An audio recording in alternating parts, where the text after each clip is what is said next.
setiap sidang jemaat-Mu dan boleh menjadi berkat bagi setiap orang yang mendengarkan.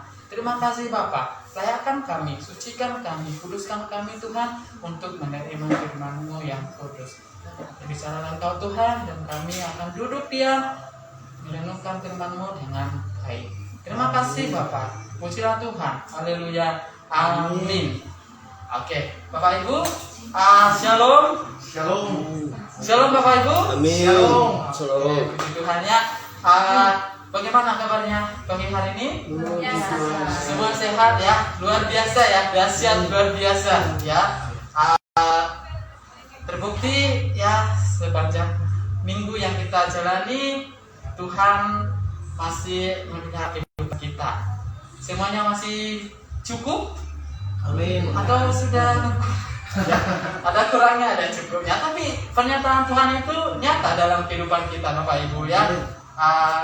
Di saat situasi seperti ini ya, yang katakan menakutkan gitu ya, semuanya mengalami bencana pokoknya gitu ya, tapi kita percaya bahwa Tuhan kita adalah Tuhan yang dahsyat, Tuhan yang sanggup melakukan segala sesuatu yang tidak kita pikirkan ya.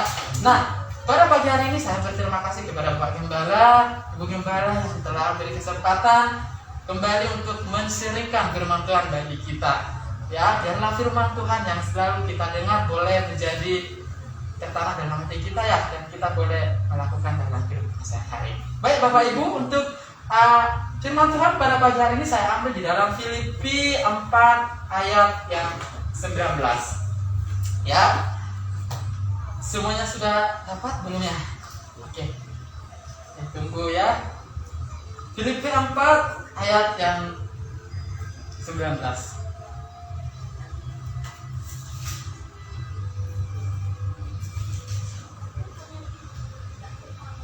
Oke.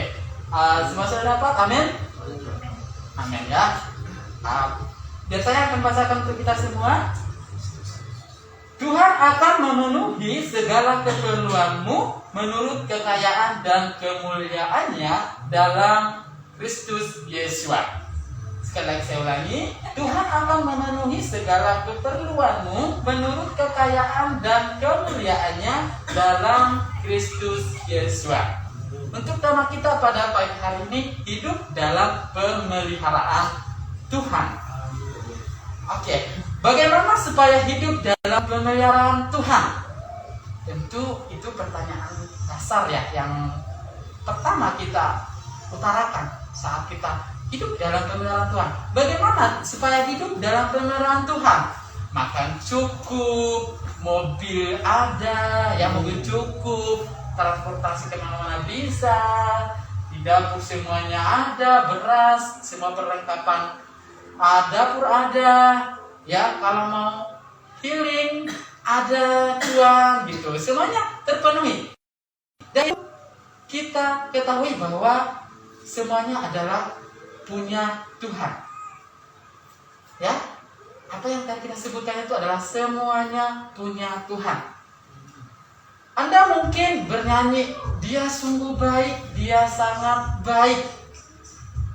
Tapi jangan-jangan mau makan aja kurang, mau beli sesuatu aja harus mikir, mau makan ini juga harus mikir, ya. Tapi kadang kita mengatakan Tuhan itu baik, dia sungguh baik.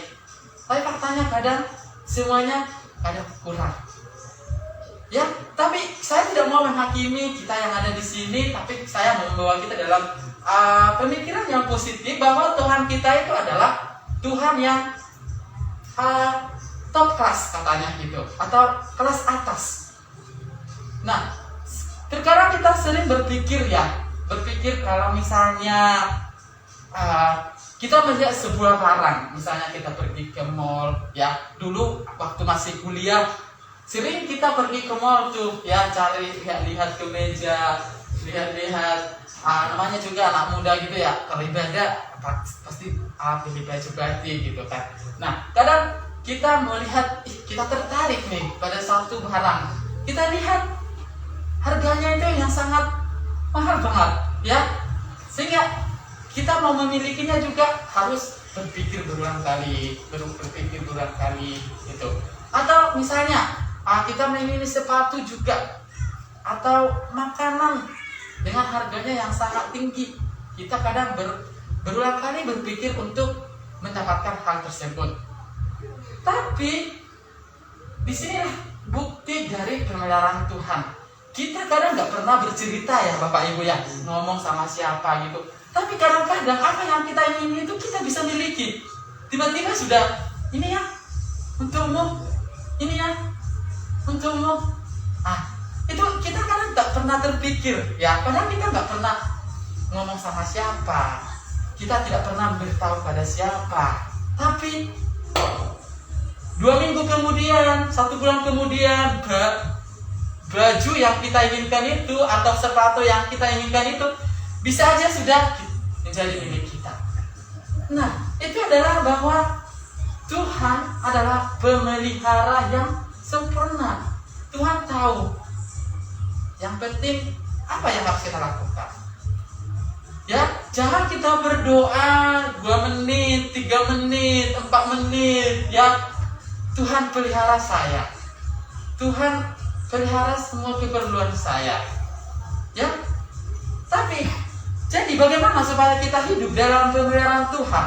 Yang pertama Bapak Ibu, mendengarkan suara Tuhan. Mendengarkan suara Tuhan. Saya ambil di dalam Mazmur 23 ayat 1. Ya. Ini sudah nggak asing dalam pemikiran kita. Mazmur 23 ayat 1 ini bahwa berkata di sini Mazmur Daud, Tuhan adalah gembalaku, takkan kekurangan aku. Kata takkan kekurangan aku artinya dipelihara oleh Tuhan. Nah, ini adalah kesaksian Daud. Daud mengatakan bahwa hidupnya terjamin selalu. Ya Bapak Ibu, dia mengakui bahwa Tuhan sebagai gembalanya dan Daud menempatkan diri sebagai dombanya. Sifat domba itu selalu bisa mendengar gembalanya. Tentu Bapak Ibu pasti sudah sering mendengarkan kisah Daud. Dari dia mulai dipanggil Tuhan, ya, walaupun ada perbantahan, tapi lama-kelamaan dia itu selalu mendengarkan apa yang Tuhan katakan, apa yang Tuhan mau di dalam kehidupan dia. Ya, mulai dia sebagai prajurit atau apa itu jenderal, ya, dia selalu mendengarkan apa yang Tuhan katakan di dalam kehidupan dia, sehingga dia mau berkata bahwa Tuhan adalah gembalaku, takkan kekurangan aku. Tuhan menyediakan semua apa yang Daud inginkan. Ya, dikatakan di sana dia memberikan aku ke tempat rumput yang hijau, dia membawa ke sungai yang tenang. Ya, bahwa kehidupannya dia itu tercukupi, kebutuhannya itu terpenuhi, asalkan dia mau mendengarkan siapa gembalanya. Tahu ya Bapak Ibu, kalau kita ya domba misalnya ya, domba kalau dengar-dengaran selalu taat kepada gembalanya, ya pasti dipelihara, diobati, dirawat, diberi rumput yang bagus, dibawa kemana-mana, dijaga. Nah, seperti anak juga dengan bapak. Jika anaknya mau mendengarkan perkataan ayahnya, mau mendengarkan nasihat ayahnya, ya, apapun kadang bapak-bapak, ibu-ibu, apa yang diminta itu kadang kita rela-relakan ya, maksudnya direlakan untuk dikasih seperti itu, ya. Tapi kalau bandel, disuruh ini nggak mau, disuruh ini nggak mau, suka mencari jalan sendiri, suka kesana kemari, ya, nggak terawat gitu, sehingga pemeliharaan itu juga akan semakin jauh. Nah, Bapak Ibu, kalau kita banyak mendengarkan kata manusia, ya, bisa capek sendiri. Ya, kita dengarkan omongan orang, apalagi saat ini situasi yang begitu sangat mencekam ya dikatakannya. Berita-berita saat ini atau kabar-kabar kadang membuat kita itu nggak bisa tenang, nggak bisa nyaman di dalam kehidupan kita. Tuhan sendiri katakan, jadilah tenang, maka engkau bisa berdoa. Nah, salah satu cara kita mendengarkan suara Tuhan itu ya kita harus bisa berdoa. Kalau kita tidak sempatkan waktu berdoa, bagaimana kita bisa ngomong sama Tuhan, berkomunikasi dengan Tuhan, atau membaca firman Tuhan? Kalau kita hanya sibuk mendengarkan kata orang, ya, sibuk dengan perkara-perkara duniawi, perkara-perkara sehari-hari, tapi kita tidak bisa menyempatkan waktu untuk berkomunikasi dengan Tuhan. Ya, bagaimana kita bisa mendengar suara Tuhan? Ya, Bapak Ibu. Nah, Tuhan kuatkan kita hari ini melalui Daud. Ya, ini merupakan surat cinta Tuhan kepada Daud, ya, kepada kita semua. Ya, bahwa janji-janji Tuhan itu nyata bagi setiap orang yang mau mendengarkan perkataan Tuhan. Ya, kalau kita peka dengan suara Tuhan, kita akan selamat dan tetap dalam pemeliharaan Tuhan. Seringkali Bapak Ibu kita bandar ya, saya sendiri kita bandar. Ya, kadang Tuhan menghunjam kita kedengaran kita ya. Tuhan berkata, jangan lakukan itu, hindari itu. Tapi terkadang kita merasa so hebat. Allah Tuhan itu udah gampang, itu udah terbiasa bagi saya. Ya, karena kita mengeraskan hati kita tidak mau mendengarkan Tuhan, kita tidak mau melawan kedaikan kita, tapi kita mau lebih nurut terhadap kedaikan kita. Kita sedikit kok, ya, sebentar kok, nggak masalah kok. Sehingga kebenaran Tuhan itu, ya. Jadi Bapak Ibu, hari ini banyak cara ya untuk kita semakin dekat terhadap suara Tuhan. Mendengarkan firman Tuhan, membaca firman Tuhan, berdoa kepada Tuhan.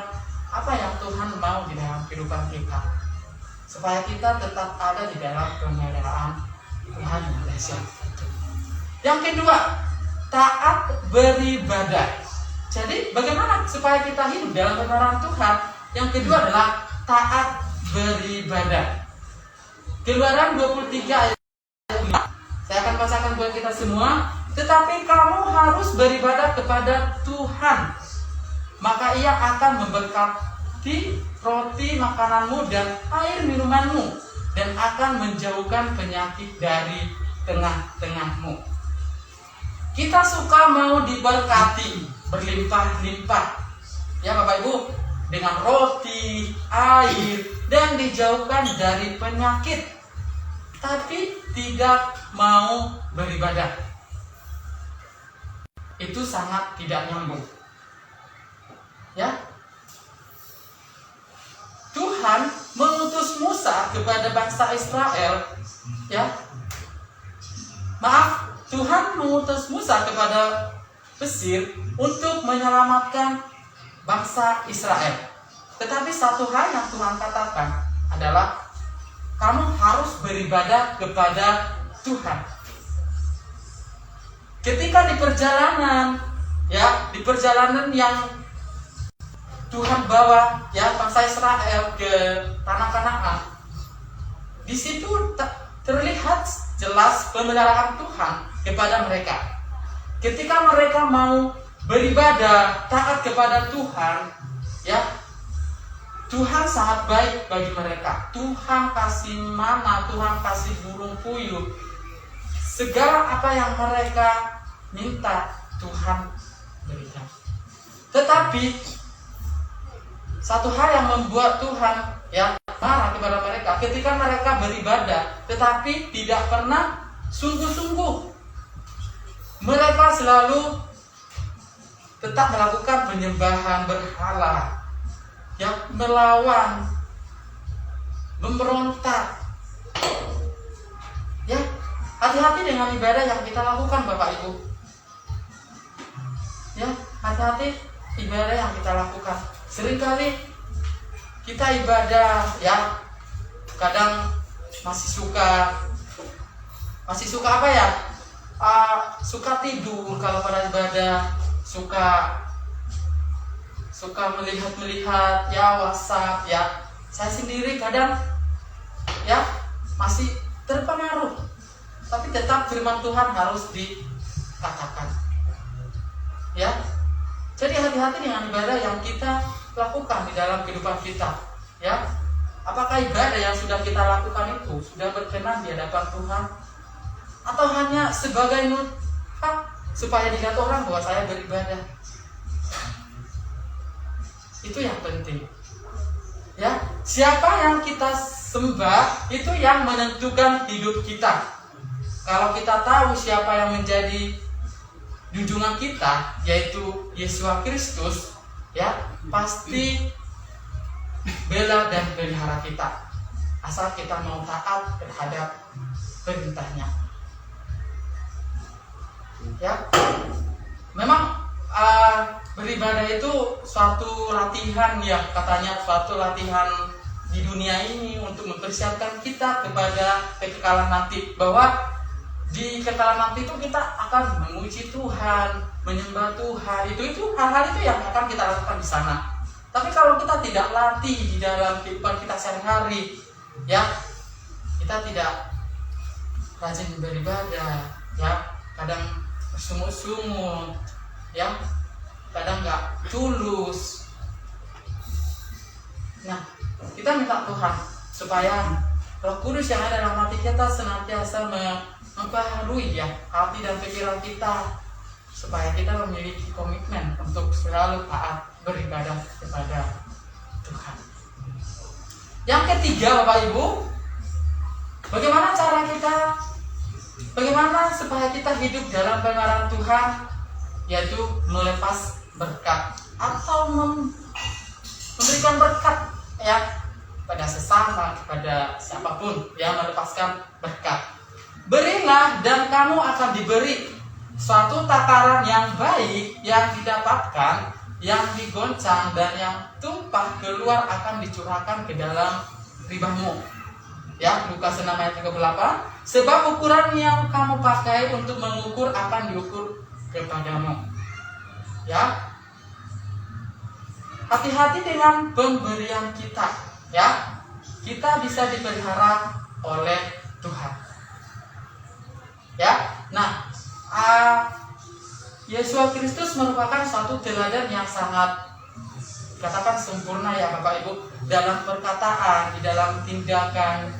Dia itu selalu sesuai dengan apa yang dia katakan. Dia katakan bahwa apa yang dia katakan itu yang dia lakukan. Seringkali ya banyak kita ya, bukan semua ya, tapi kebanyakan orang banyak bagus berkata tapi tindakannya tidak bagus ya, bagus berucap tapi tidak bagus di dalam tindakan perbuatannya, ada seperti itu. Tapi hari ini kita boleh melihat bahwa Yesus mengatakan, berilah maka kamu akan diberi. Jangan kita memberi supaya orang lain juga memberi kepada kita, atau kita memberi supaya orang lain itu berutang kepada kita. Suatu saat nanti saya bisa ini mengungkitnya gitu. Tapi kalau kita memberi, jangan sampai orang lain itu berutang kepada kita. Karena apa? Karena kita memberi kepada seseorang, kepada orang lain, kepada siapa, bukan dari dia yang kita harapkan, tetapi mungkin dari siapapun, dari manapun, bahkan dari Tuhan sendiri yang akan melihat perbuatan kita.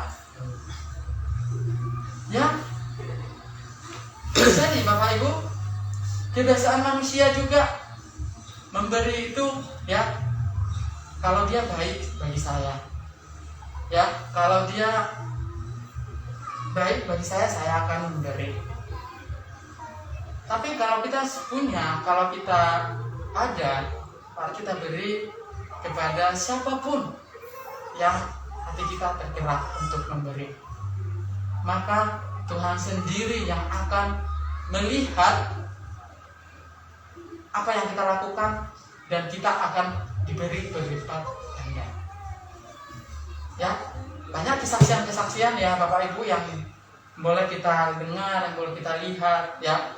Yang dulunya dia suka memberi, suka beramal misalnya gitu. Ya, apa yang dia lakukan itu enggak langsung dia terima saat itu.